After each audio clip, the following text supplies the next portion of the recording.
तो फार्मर्स इस वर्ष बागवानी करना चाहते हैं और बागवानी की शुरुआत करेंगे। सबसे महत्वपूर्ण बात वो ध्यान रखें कि आप जब बाग लगाते हैं तो उस बाग को लगाने के बाद उस पौधों को किस प्रकार से जो है अच्छा पोषण मिले, उस प्रकार से आपको वहां पर फार्मिंग करनी है। अगर पौधा आपने लगाया है, बागवानी आपने वहां पर डेवलप की है, तो इस प्रकार की फसलें आप ना लगाए जिसके कारण आपके पौधों में प्रॉब्लम आए। आपको ध्यान उन पौधों पर ही देना है, तो उस प्रकार की फसल आप वहां पर लगाए जिससे उन पौधों को फायदा हो। आपको फसलों को भूलना पड़ेगा। अधिकतर प्रॉब्लम से यह आती है कि जो भी फार्मर्स बागवानी करते हैं, जिनको अनुभव है, वो बाग लगाने के बाद जो इन पौधों की तरफ ही उनका ध्यान रहता है।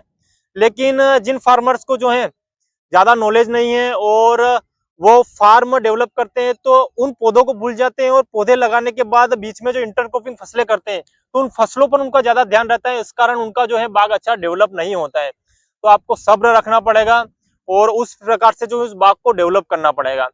मान लीजिए कि आपने जो है बागवानी की पौधा लगाया, तो वहां पर ड्रिप इरिगेशन के द्वारा जो है उसको तो बड़ा करना ही है, चाहे आपके पास ज्यादा पानी है कम पानी, उससे मतलब नहीं है। ड्रिप तो कंपलसरी रहती है।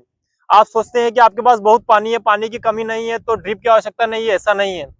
जो बूंद बूंद से जो पौधा आपका बड़ा होगा वो बहुत ही बेहतरीन रहेगा।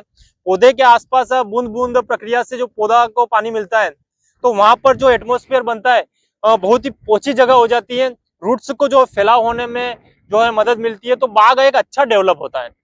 और नीचे जो भी आप पोषण देते हैं, तो जड़ें अच्छी प्रकार से भोजन ग्रहण कर पाती हैं। और बीच में आप जो भी इंटरक्रॉपिंग कर रहे हैं, तो इस प्रकार की फसल लगाए, प्याज लहसुन, जिसके कारण जो है बगीचे की हेल्थ अच्छी रहे, क्योंकि उनको हम न्यूट्रिशन अच्छा देते हैं तो बगीचे की हेल्थ अच्छी रहेगी। लेकिन इस प्रकार की फसल आपने लगा दी कि वहां पर सही से पानी भी नहीं जा रहा है और आप न्यूट्रिशन भी ज्यादा नहीं दे रहे हैं और जमीन एकदम जो है फट गई है, तो फिर आपके पौधों में दिक्कत आएगी।